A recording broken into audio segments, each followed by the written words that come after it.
galera, beleza? Como é que vocês estão? Meus amigos, os principais candidatos das eleições de 2022 continuam a se movimentar.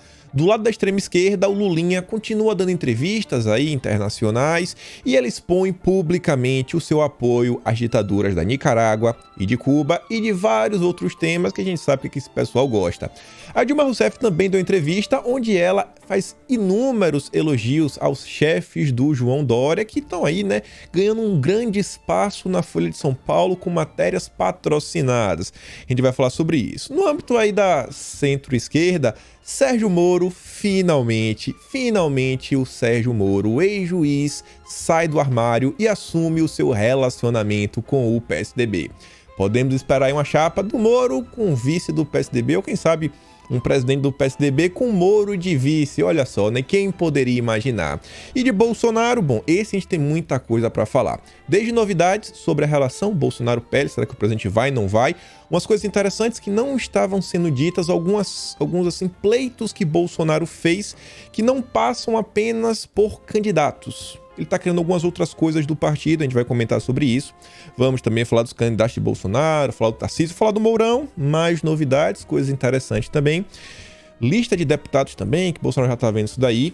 Bolsonaro ontem no cercadinho, ele fez aí uma fala que teve uma certa repercussão dentro da direita, gerou aí uma certa polêmica.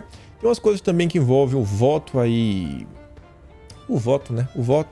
Na verdade, assim, a inspeção das urnas pelos militares. Quero comentar com vocês. A CNN trouxe umas informações um pouco bem interessantes aí que envolvem o Ministério da Defesa e tudo mais. E ainda tem algumas coisas aí no âmbito jurídico pra gente comentar. A gente vai abrir o vídeo com isso daí. O novo ministro bolsonarista e uma movimentação jurídica que é um ponto muito bom pra gente entender assim, um certo jogo político. Isso aí envolve o TCU.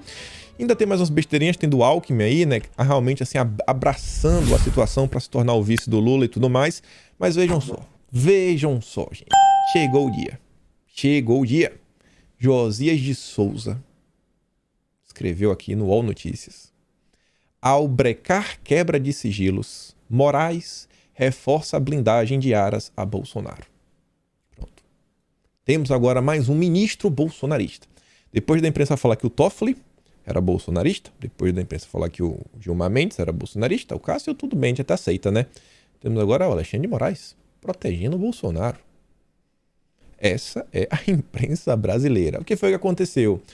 O pessoal da CPI, lá da pandemia, tinha feito aquela requisição absurda, né, de quebrar os sigilos do presidente para ter acesso a tudo que ele fala, porque eles querem. Porque eles têm certeza que Bolsonaro praticou inúmeros crimes. E o Alexandre de Moraes falou que isso é um absurdo, sabe? Isso extrapola, sabe, os limites aí da CPI. Cara, passou do ponto. Não dá. E aí a imprensa não gostou. Pronto. Agora, Alexandre de Moraes é o novo símbolo do bolsonarismo, né? Luiz Paulo diz, pronto, agora Alexandre é bolsonarista. O que a gente pode falar, né? Ainda no âmbito da justiça, olha só. Justiça manda Marcelo Freixo apagar post sobre rachadinha de Flávio Bolsonaro. É porque não foi só rachadinha, né? A matéria tá por...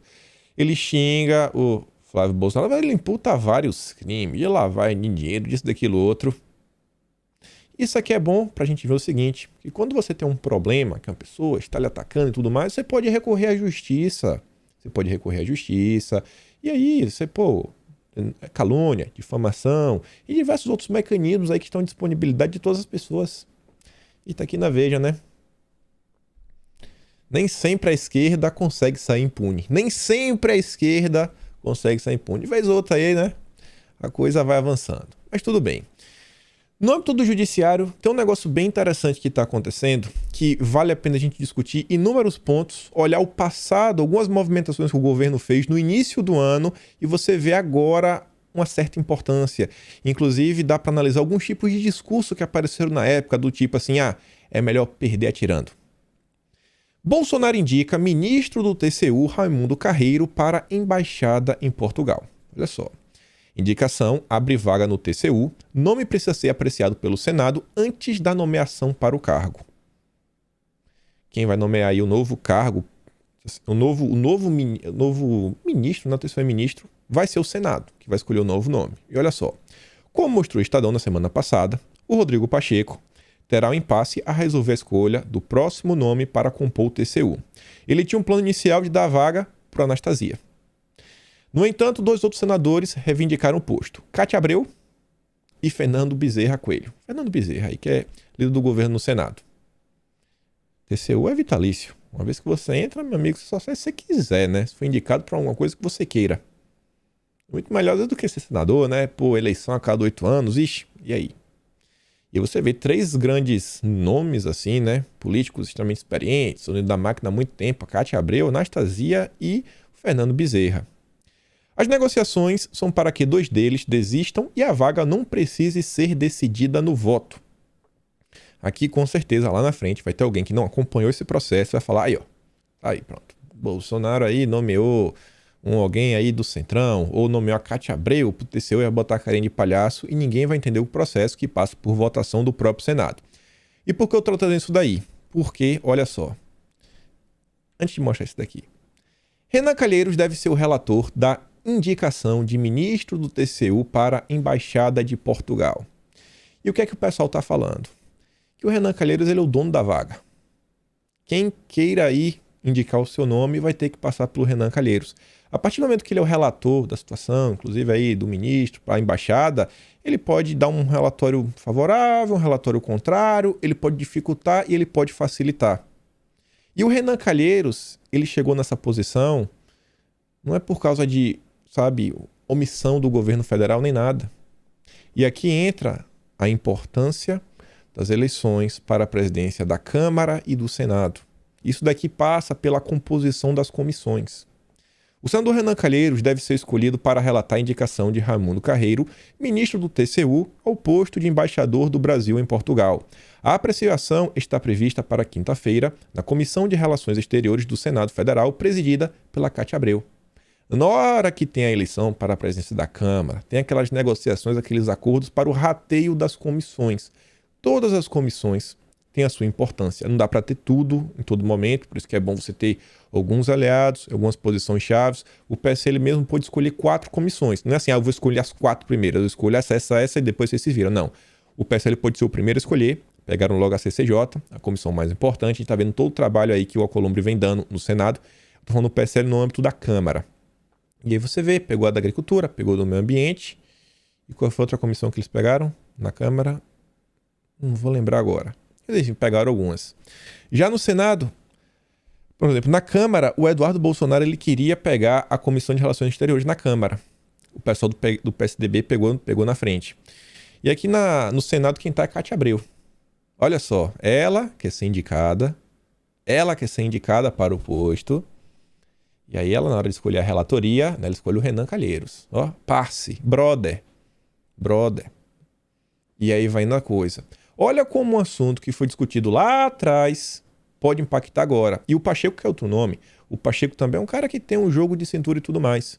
Aí pra quem fala, pô, mas vai apoiar não sei quem, vai apoiar não sei que outro, aí depois vai e pede e tudo mais. Gente, na política não existe espaço vazio. Se você se omite, você tá omisso, você não tá ganhando nada.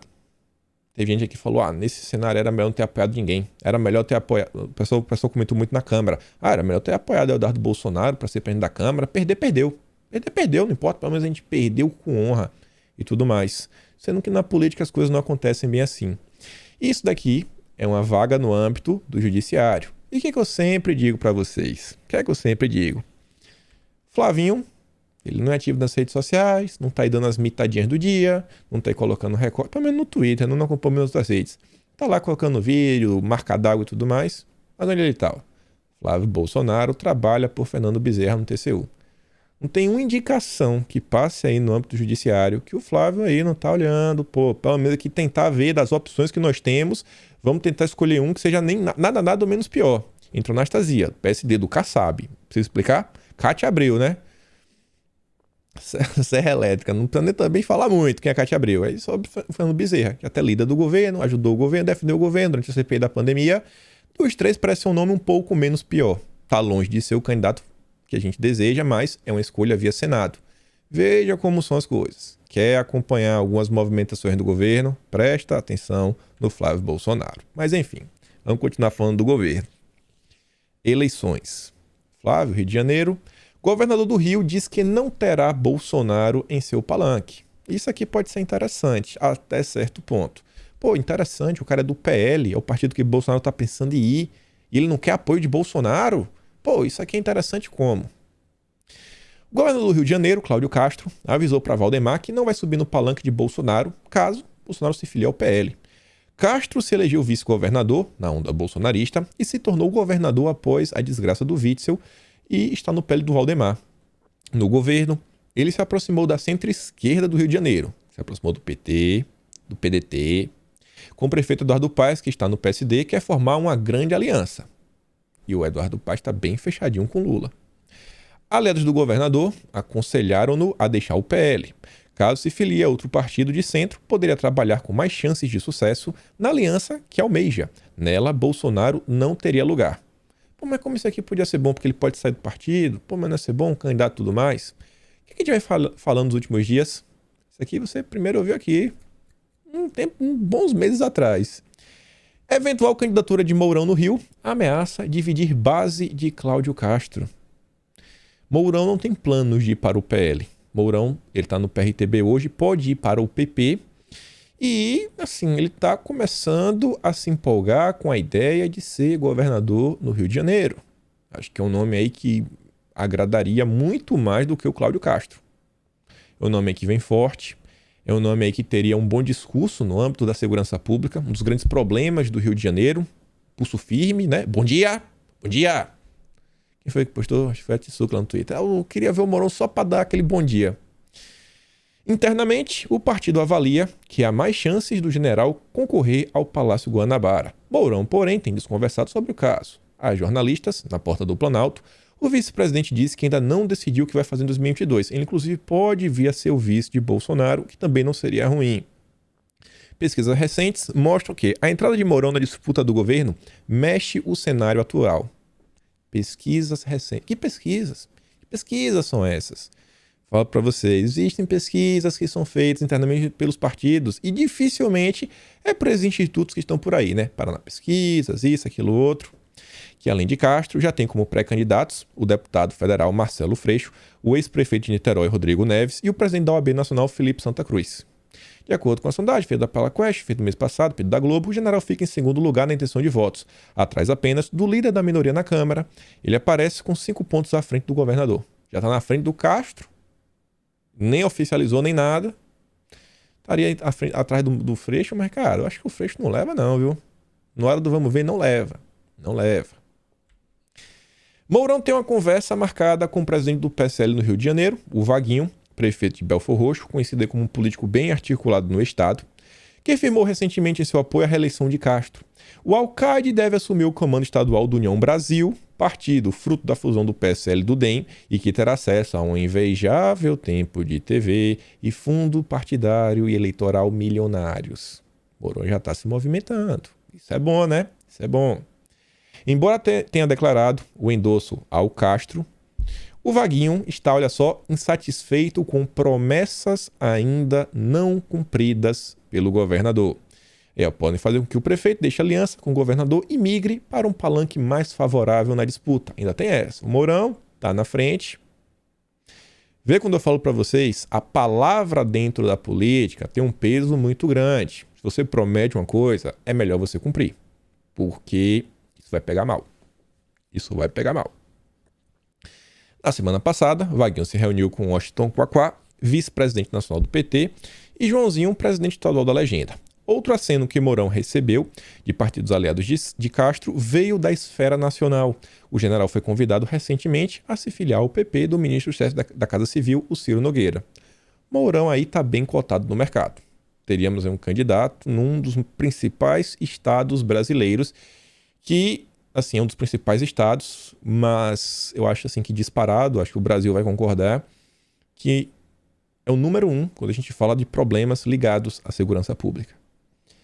E a gente sabe que vários desses problemas, inclusive tem ligações com o tráfico, que a gente sabe que é um mecanismo, que ele existe e que esse dinheiro ele acaba indo para alguns grupos que lá no final da linha, né, sempre tem ligação com a esquerda, Foro de São Paulo e tudo mais.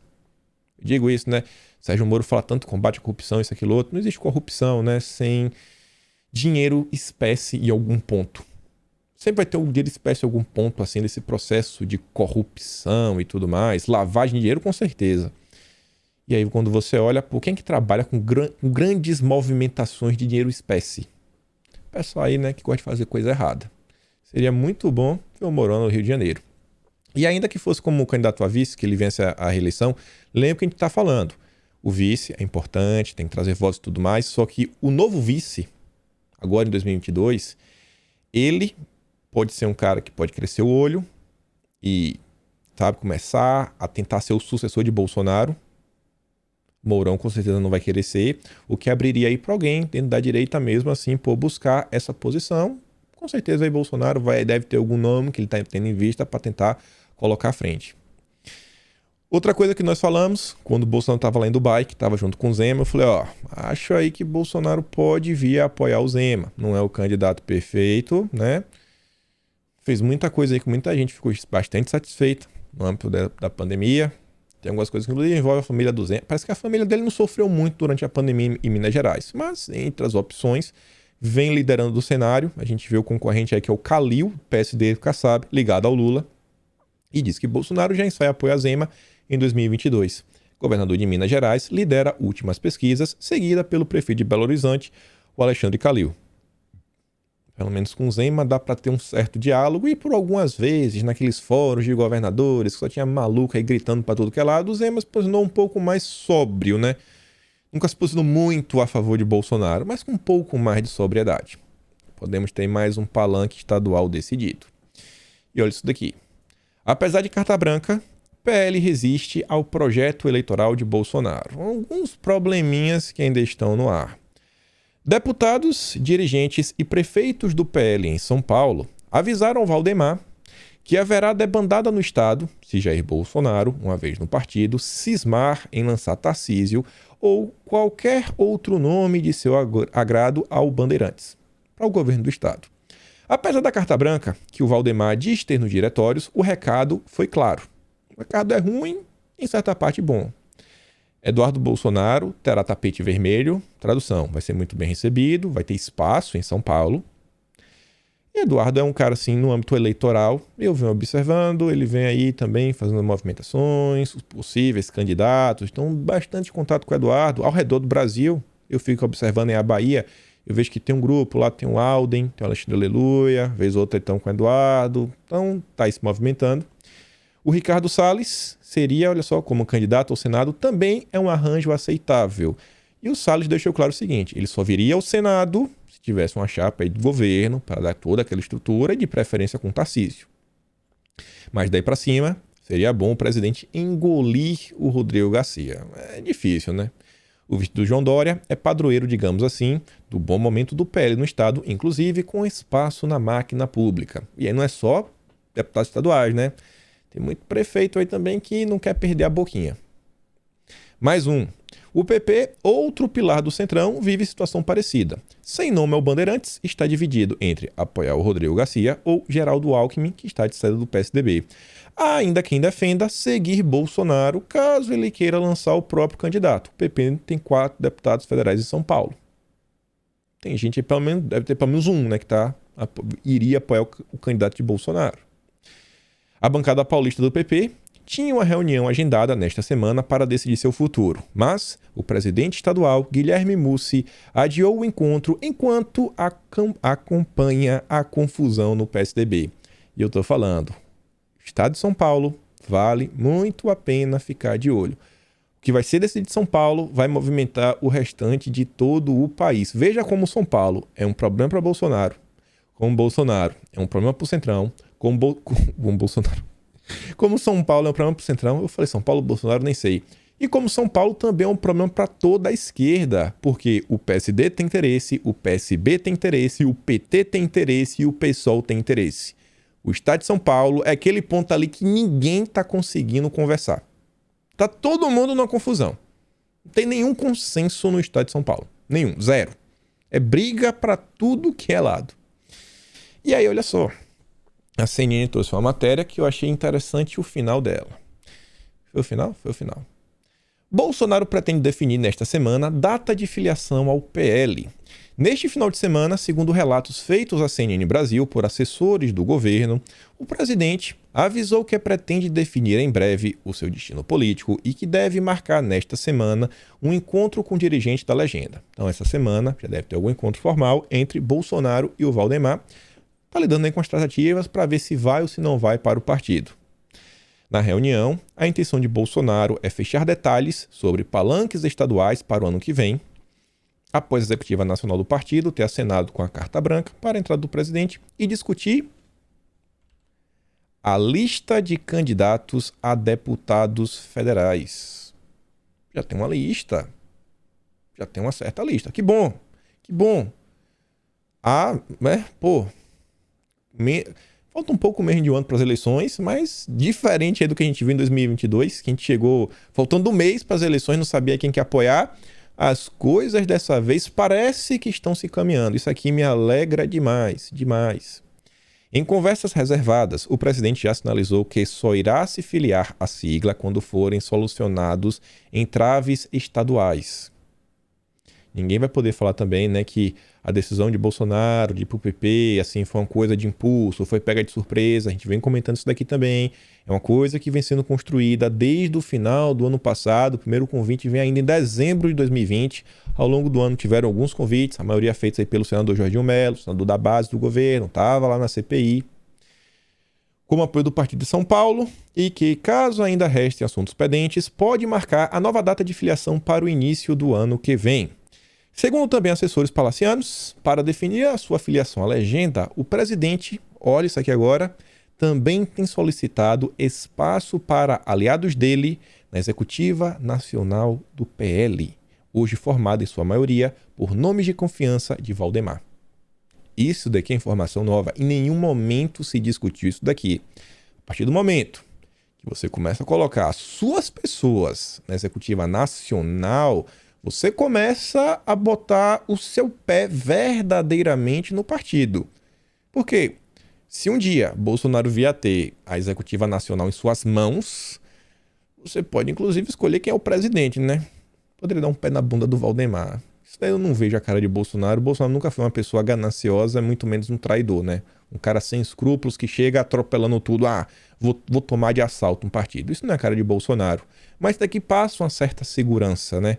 Para que os acordos serão cumpridos.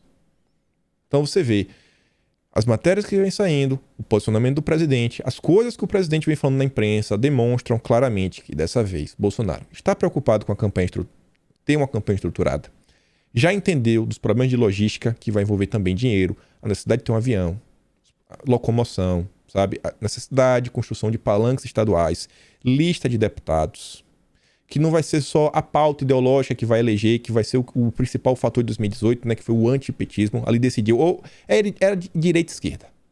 2018 foi esquerda versus direita. Agora tem condomia.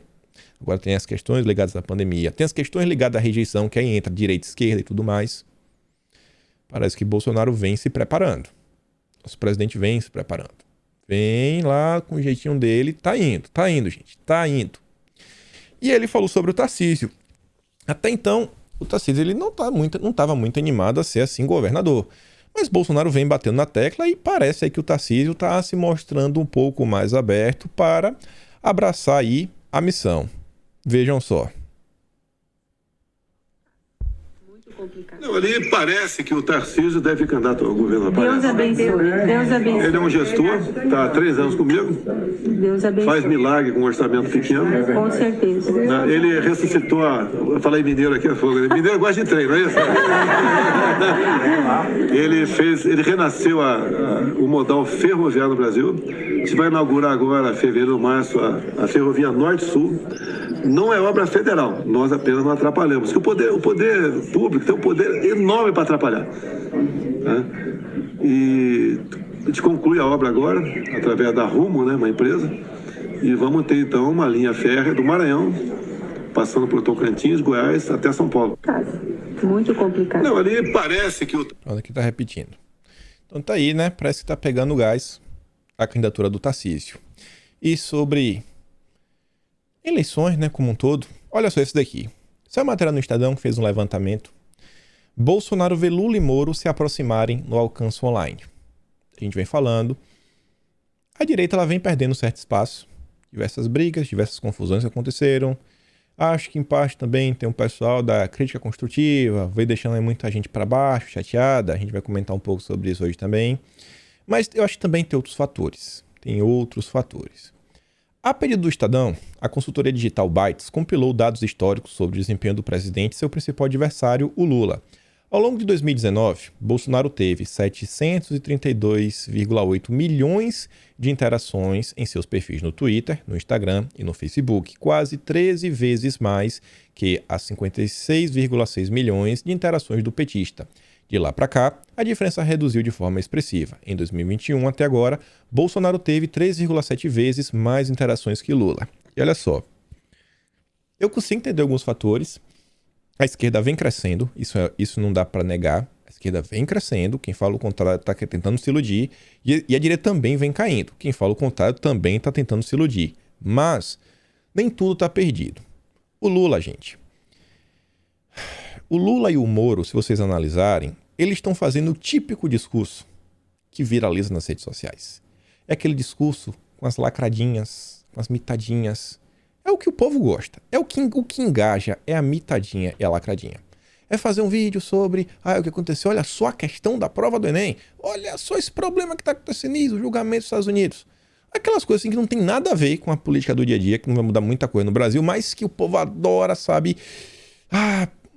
Bota emoção, bota o coração na mesa. É sempre aquele assunto que mexe com os corações. Então, é o típico assunto que gera muito engajamento. E o típico assunto que, se Bolsonaro estivesse comentando, ele também estaria com um engajamento bem alto, mas, por outro lado, ia estar tendo aquelas tretas diárias e tudo mais. E o que a gente vem vendo? Que Bolsonaro, ele vem mantendo aquele tipo de comunicação mais institucional. Olha o que o governo está fazendo aqui. Olha o que o governo está fazendo acolá. Está fazendo aqui, acolá, papapá, tititi, tá. E tá indo, tá mostrando, tá botando resultado, as coisas que tá fazendo. Infelizmente, não viraliza tanto. Notícias boas, em geral, não vão tão para frente. O povo gosta de caos, de miséria. O ser humano é assim. Então eu não vejo beleza, tá com os problemas. E ainda assim, mesmo com esse... Como é que eu posso falar? O Bolsonaro tá jogando só com o braço amarrado nas costas, né? Só jogando com a mão, enquanto os outros estão jogando livre, sem marcação. A imprensa, inclusive, jogando a favor do Lula, jogando a favor do Moro. E ainda assim, Bolsonaro tá na frente. Quando não entrar em modo eleição, abraçar, não, agora é modo eleição, agora é mito 2022. Aí, meu amigo, eu acho que o jogo pode mudar. Tem que prestar atenção, a direita continuar fazendo sua parte, continuar de engajamento, tenho certeza que a maioria de vocês já fazem, mas vale a pena ficar de olho nisso daqui. Outra coisa que eu também quero mostrar, teve uma pesquisa ontem, comentei isso aqui na hora do strike, mas não mostrei a imagem. Paraná Pesquisas fez lá, né, uma pesquisa, fez algumas coisas. Duas coisas chamaram minha atenção. Falei ontem lá na Gazeta do Povo. Primeira delas, espontaneamente, 20% do país ainda vota no Lula. Que pra mim, assim, é inaceitável, sabe? Você não saber quem é o Lula, o que o Lula fez, ainda votar no Lula é assim, eu entendo a pessoa ser de esquerda, vota no Ciro Gomes. Vota em qualquer pessoa, cara. Sabe? Ou então não sabe. O Lula não.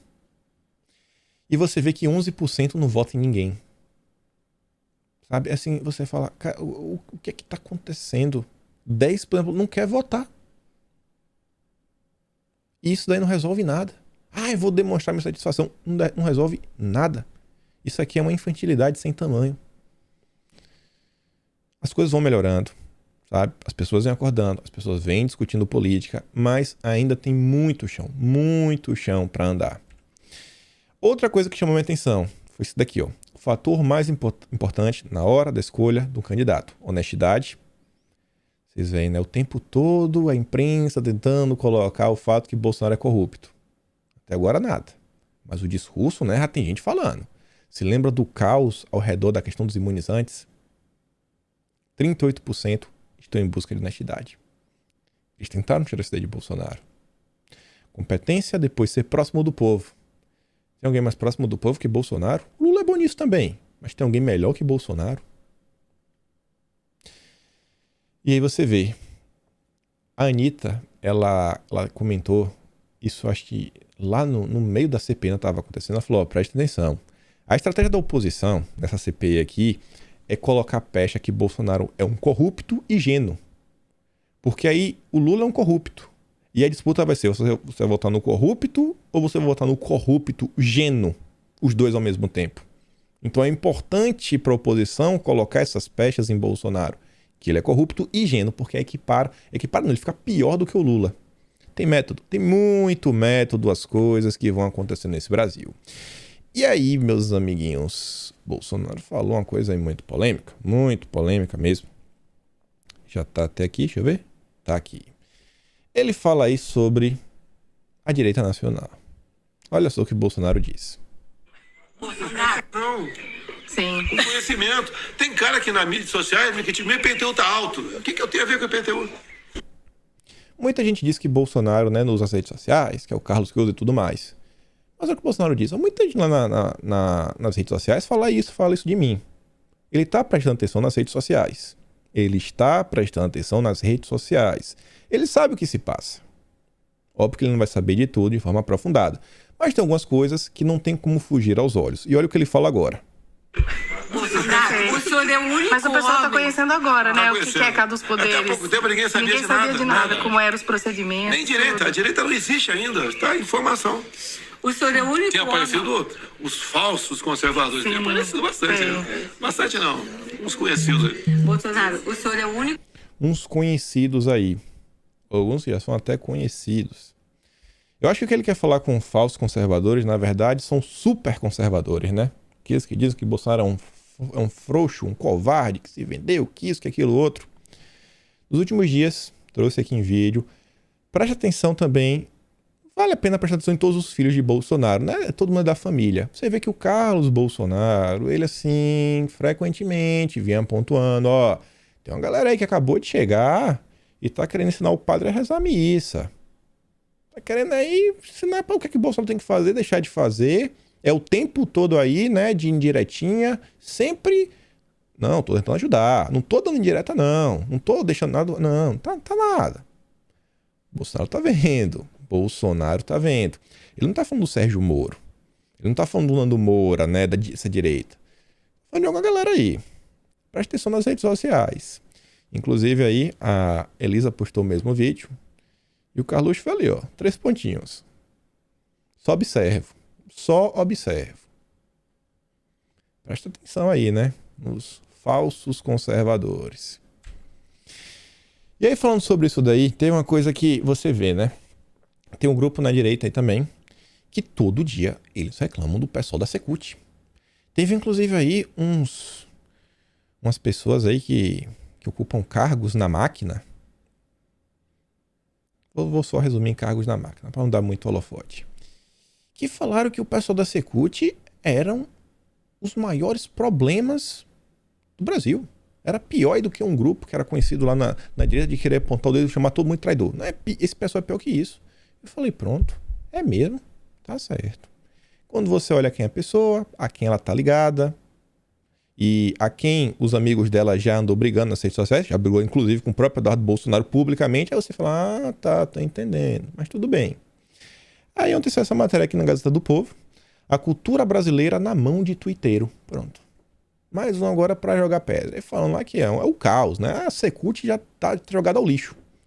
O Mário Frias falou o seguinte, realmente, todos os processos que respondo devem ser por causa das minhas postagens nas redes sociais. Seria cômico se não fosse desleal.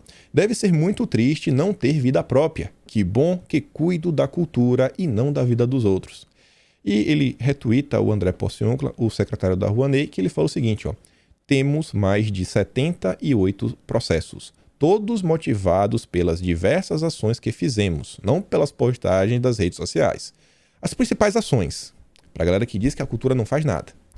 Portaria proibindo linguagem neutra, portaria proibindo passaporte sanitário, decreto mudando toda a lei Rouanet, portaria mudando o eixo de investimento para patrimônio histórico, formação profissional e arte sacra, instrução normativa forçando a descentralização dos recursos para projetos iniciantes, tabelamento de preços e redução de teto legal, auditoria e proibição de financiamento ideológico com a lei, MP para garantir a liberdade de expressão nas redes sociais e o uso de todo o nosso orçamento para projetos de cultura realmente popular.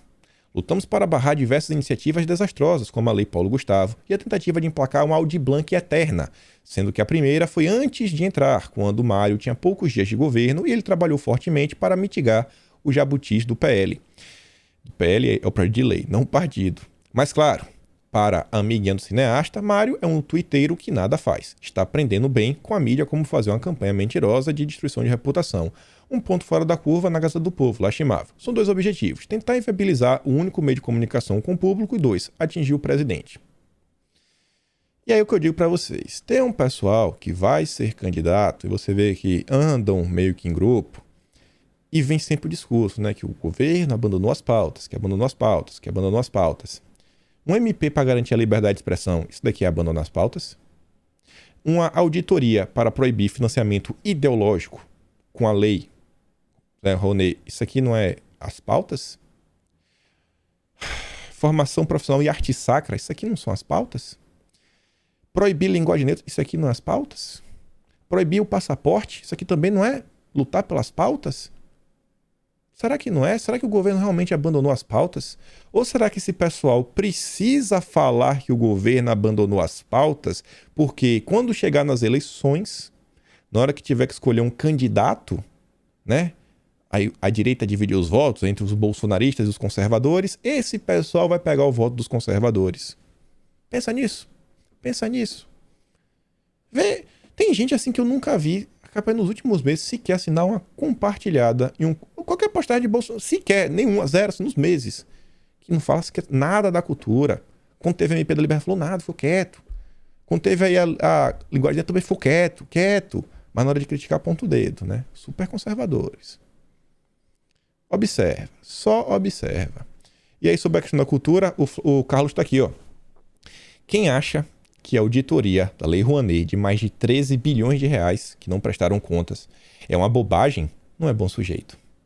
Um dos exemplos da importância. Em 2021 foi verificado que a fundação não entregou o museu e o governo brasileiro está cobrando o retorno do dinheiro público da cultura. Tá lá, ó. O governo manda a Fundação Roberto Marinho devolver 54 milhões. A cultura, a Secult não faz nada? Não faz nada? Ah, só porque pegou 54 milhões de volta aí da Fundação Roberto Marinho, que não faz nada. Não joga abaixo, não joga abaixo. E fala sobre não joga abaixo, olha só. Você às vezes chega assim, por que não traz essas matérias da direita, isso, aquilo, outro? Um pessoal da direita também publicou essa matéria aqui ontem. Ó. Olha a chamada. Isso aí envolve a questão do voto auditado, do voto eletrônico. Forças Armadas recusam um convite para participarem do teste público de segurança do sistema eletrônico das eleições de 2022, que começou nesta segunda-feira. Fica parecendo que, né? Os militares não estão nem aí. Recusaram. É o que deixa. Olha, a manchete é apenas: militares se negam a participar de teste da urna. Essa é só a chamada. É a típica chamada assim que, na boa, ela não representa o conteúdo da matéria. Não representa mesmo. Tanto que você vê aqui, ó. Olha as respostas que eu estava lendo no Twitter. Eu te fiz questão de tirar o nome. O interesse é ver a repercussão. Todas as pessoas aqui de direita. Não tem ninguém aqui apoiador do Lula, não. Se chamarem para pintar o muro, é capaz de negarem. Faz diferença nenhuma. Os militares já disseram dezenas de vezes que não estão nem aí para a política. Ou vendo fraudes ou não, eles vão ficar calados. Forças Armadas, literalmente, só servem para carpir e pintar meu fio mesmo. Nem vou ler o resto. Eles não querem comprometimento, querem continuar deitados em berço pleno. Precisa continuar? Mas o Minto não disse que agora poderia confiar 100% porque os militares garantiriam a lisura?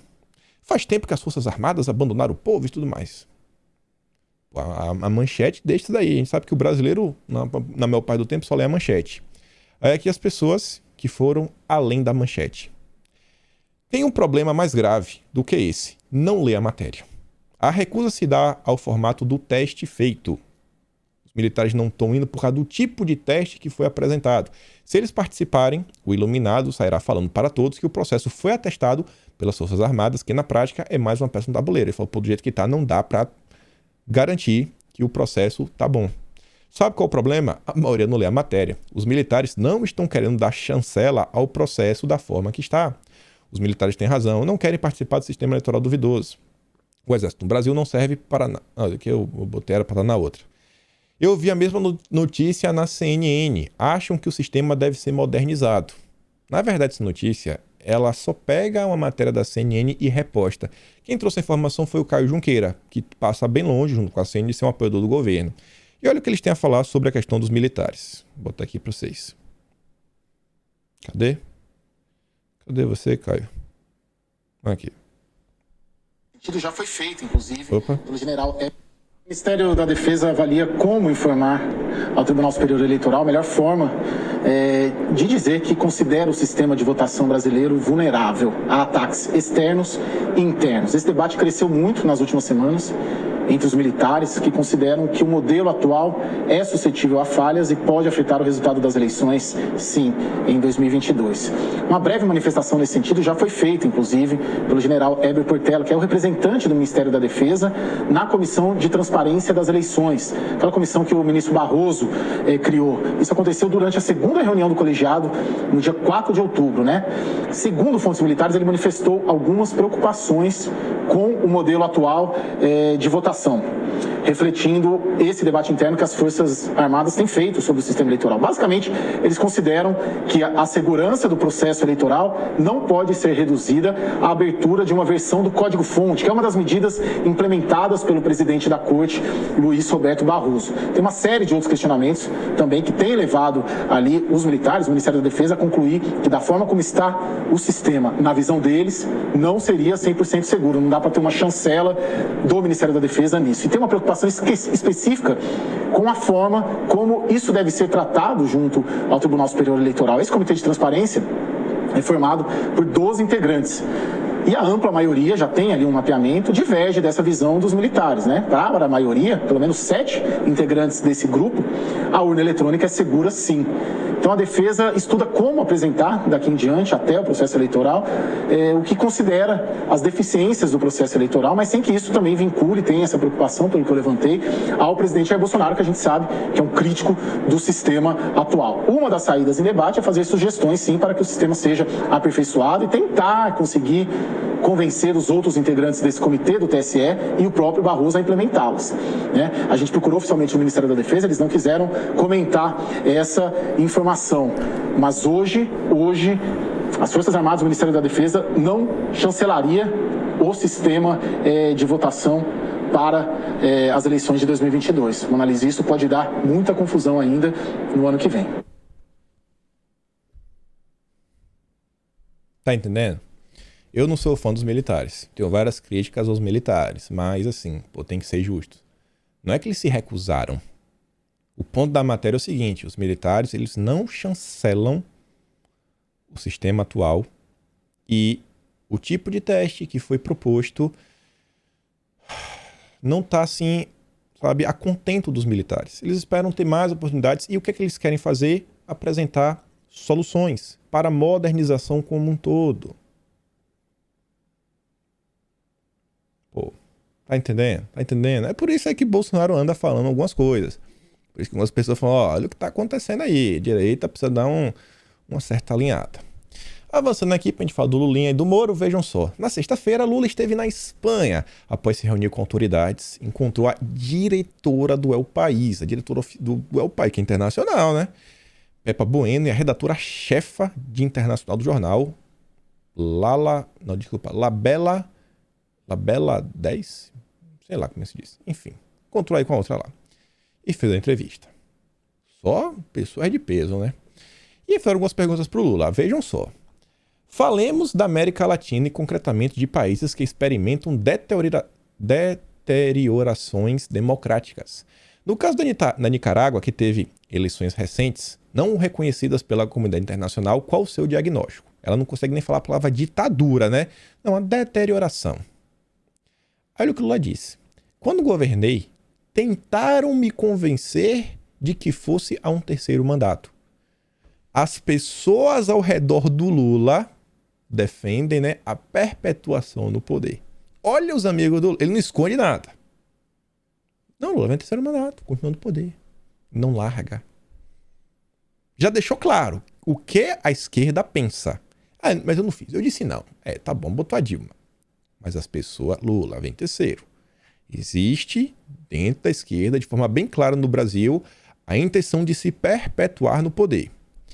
Aí depois ele vai falar o seguinte, ó, eu era contra a candidatura do Daniel Ortega mais uma vez. A Frente Sandinista tem muita gente para se candidatar. A Frente Sandinista, inclusive, é o partido oficial do Foro de São Paulo na Nicarágua. Também fui contra Evo Morales ser candidato. Ele já havia feito 2 mandatos extraordinários, e o mesmo com Chaves. Posso ser contra, mas não posso interferir nas eleições. Por que Angela Merkel pode ficar 16 anos no poder e Daniel Ortega não? Por que a Thatcher pode ficar 12 e o Chaves não? Por que o Felipe González pode ficar 14 anos no poder? Aí as repórteres do País, que são de esquerda, responderam o seguinte, com a pergunta, né? É que a Merkel e o González, eles não prenderam os opositores, né? Eles foram reeleitos. O Ortega, ele prendeu os opositores, os candidatos. Não, tá até de preso. Aí com a resposta do Lula, não posso julgar o que aconteceu na Nicarágua. Eu fui preso no Brasil, não sei o que as pessoas fizeram. Pronto, agora já é sobre ele a questão, fugiu do assunto. Só sei que eu não fiz nada. Oi? Lula, o cara prendeu pessoas. Vai pagar de louco? Pagou de louco. Lula pagou de louco. Outro caso de limitação de direitos na América Latina foi a proibição de manifestações nesta semana em Cuba. Olha, Lula. Essas coisas não só acontecem em Cuba, mas no mundo. A polícia bate em muita gente. É violenta. A polícia bate em todo mundo, né? Eita, rapaz. É engraçado porque a gente reclama de uma decisão que evitou os protestos. Ué, a gente não vai reclamar da decisão que evitou o protesto, Lula? Mas não reclama que os cubanos estavam preparados para dar imunizante e não tinham seringas? Os americanos não permitiram a entrada de seringas? Meu Deus, já tá pagando de louco de novo. Eu acho que as pessoas têm o direito de protestar, da mesma forma que no Brasil, mas precisamos parar de condenar Cuba e condenar um pouco mais o bloqueio dos Estados Unidos. O que é que tem a ver uma coisa com a outra? Lula, dá pra falar dos dois. Inclusive a jornalista diz isso, mas presidente, é possível fazer as duas coisas, condenar o bloqueio e pedir liberdade nas ruas aos opositores. Pode fazer os dois, Lula. Ah, o Lula já tava doido, tava nervoso, espumando pela boca, gritando. Aí se passou na resposta. Quem decide a liberdade de Cuba, se não o povo cubano? O problema da democracia em Cuba não será resolvido instigando os opositores a criar problemas para o povo. Será conquistada quando o bloqueio acabar. Pronto. Aí eu grifei de verde, veja só. Quem decide a liberdade, se não o povo? E depois ele diz que será conquistada quando o bloqueio acabar. Eu coloquei aqui em 2 linhas, ó. O povo cubano decide pela sua liberdade. É a primeira tese do Lula. No fim do parágrafo, vai ser os Estados Unidos que vão decidir quando a liberdade será conquistada, que quando acabar com o bloqueio. Lula, em um único parágrafo de 4 linhas, com letras grandes, que na verdade dá para escrever em 2, você conseguiu se contradizer. Você começa falando que o povo escolhe e depois fala que é os Estados Unidos que decide. Amigo, não dá. Os dois não dá na mesma frase. Tá pior que o Moro. Né? O Moro é a Globo, né? Ou o Moro é herói ou a Globo é lixo. É aqui o caso do Lula. Ou o povo cubano decide ou os Estados Unidos decide. Essa é a lógica da cabeça do 9 dedos. Rapaz, pagando de louco mesmo, né? Mas tudo bem. E ainda fez isso até aqui. Você vai dar tempo de mostrar? Eu quero falar do Moro ainda. Acho que dá tempo de mostrar aqui rapidamente. Gente, o Lula é inacreditável. Tem 30 anos que ele não vai no shopping. 30 anos que ele não vai no shopping, porque ele tá tentando se proteger. Cara, é inacreditável. Cadê? Ai, vai dizer, não tá aqui. Putz, grila, não deixei o vídeo aqui. Vou mandar lá no Telegram depois, se eu não esquecer. Mas eu acho que eu não vou esquecer, não. Se não, vai lá no perfil da Elisa. Meu Deus, esse é mitomaníaco. Ex-presidiário fazendo malabarismo na imprensa internacional para justificar o porquê de não sair às ruas. Por segurança, faz 30 anos que ele não sai na rua. Agora ele falou, não vou no shopping, porque é minha segurança. Eu me cuido muito, né? Só como verduras, não como McDonald's. Só faltou falar isso daí, o Lula, cara. 30 anos sem ir no shopping. Tudo pela segurança dele, né? Ai, esse Lulinha é demais, viu? Ainda teve a Dilma brindando, falando dos comunistas, João Dória, né? Aí vem lá uma professora feminista da FGV. Folha e suas escorregadas ganham um clique, um artigo inteiro querendo dar a entender que a Dilma elogiou o sistema político comunista, em que todos os elogios citados pelo próprio autor se referem ao modelo econômico do país que, goste ou não, tem tido resultados notáveis. Leonardo Coutinho diz, perdoe meu incômodo, professora. Goste-se ou não do artigo, a Dilma disse sim. Ele coloca a matéria do Metrópolis. Eu não vou dar play no vídeo porque eu quero falar do Moro ainda. Tem um vídeo lá, a Elisa postou. A Dilma falou claramente que os comunistas representam uma luz nessa situação de absoluta decadência e escuridão que é atravessada pelas sociedades ocidentais. A Dilma falou isso, viu? Viu? Beleza. A Dilma falou isso. E a Folha de São Paulo, jornalismo isento. Mais uma vez aqui, conteúdo patrocinado pela agência de notícias Xinhua. O que o país vermelho socialista moderno trará ao mundo? O Coutinho diz, a Folha se define em um lema, um jornal a serviço da democracia. Mas, com a recorrência de páginas compradas pelos comunistas, daqui a pouco vão precisar do seguinte acréscimo no slogan, com características comuns, né? A serviço da democracia com características vermelhas. E aí a Anitta diz, né? A China realmente... Os comunistas são admiráveis, diz a estocadora de ventos. Aí tá aí, proibindo-os e pune cristãos, dentro dos campos de reeducação, entre aspas, né? Aplicativo para denunciar pessoas por opiniões equivocadas, censuras em cultos, né? Quer recursos naturais no Brasil, incluindo água e alimentos. Esse é o país admirável para o PT, para a extrema-esquerda, que 1/5 do país pensa em votar. A apuração no Chile indica segundo turno entre candidatos da ultradireita e da esquerda. Ultradireita. Não existe extrema esquerda no Brasil, né? O Leonardo Rujo fala sobre isso.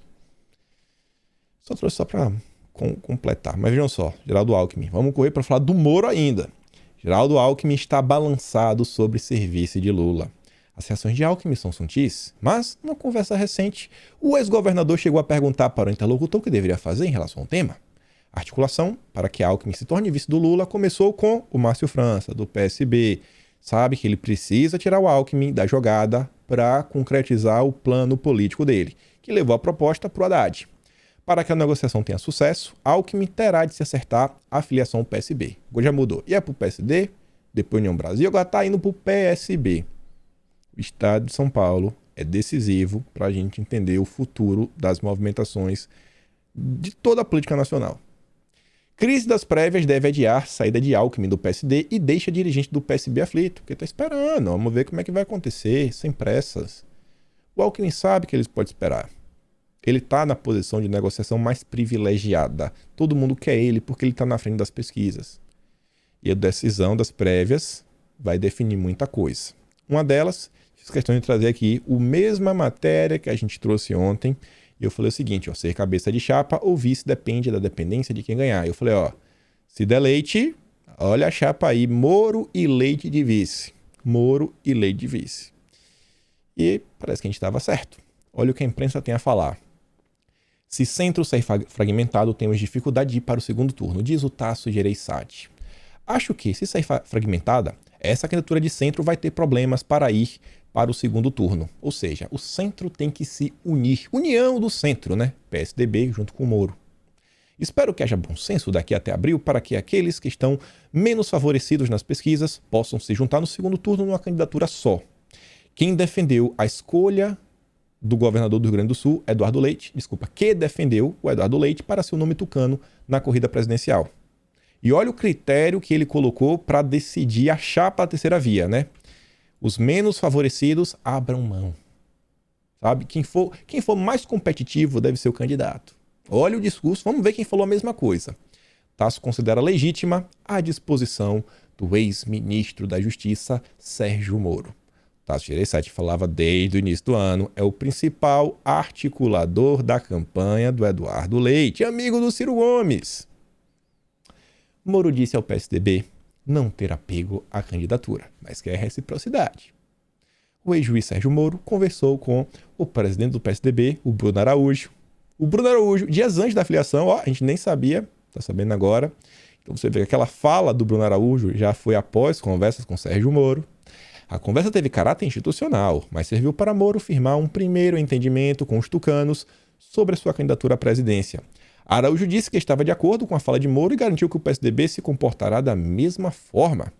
A conversa antes das caóticas prévias do partido neste domingo, que terminaram sem um resultado nova data. João Dória e Dardo Leite disputaram para ser o candidato tucano ao Planalto. Isso aqui faltou o parágrafo, mas Moro fala exatamente o que o Tasso falou. Ó. Se o cara que estiver mais à frente pode ser, eu não tenho, sabe? O importante é apoiar a candidatura mais parruda.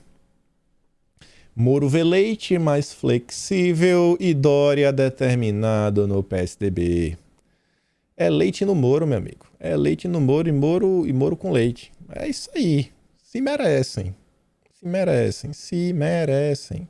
O ex-juiz Sérgio Moro acompanhou com atenção as prévias do PSDB, que vão definir o candidato do partido a presidente da República. E agora você entende por que Sérgio Moro não queria ter o apoio do Fernando Henrique Cardoso melindrado. Era tudo parte de um grande, de um grande acordo de cavalheiros. E como a gente falou, o Dória é visto nas hostes moristas como um candidato mais determinado, com maior disposição de levar a candidatura presidencial adiante e que dificilmente abriria mão dela para ceder o lugar de liderança ao ex-magistrado. Aí se o Moro quiser, quem sabe pode ser vice do João Dória. Quer ser vice, Moro? Quem sabe aí tem espaço no aviãozinho do Dória. Moro nunca escondeu o seu apreço pelo PSDB. E agora, formalmente, o Moro vai caminhando para fechar uma aliança. Ainda que eu acho que o Moro, no meio do caminho, vai ver que não dá para ele, vai ser perda de tempo, o Moro está atrás de um foro privilegiado, deve vir como senador. Mas está bem claro, o Moro é tucano. Foi pro Podemos só para ninguém falar que ele é tucano, quer ficar muito óbvio, né? Ih, rapaz, protegeu tanto os tucanos e no final foi parar no PSDB. Mas não, o PSDB vem de vice. Sérgio Moro não é mole, viu? Dá pra comentar? Dá pra comentar rápido. A Joyce dando chilique. Sou um novato no PSDB, mas não vou deixar de me manifestar pelo que é correto. É um absurdo. Um mico em que se transformaram as prévias. Agora a decisão de não decidir. Blá, blá, blá. Tá dando chilique.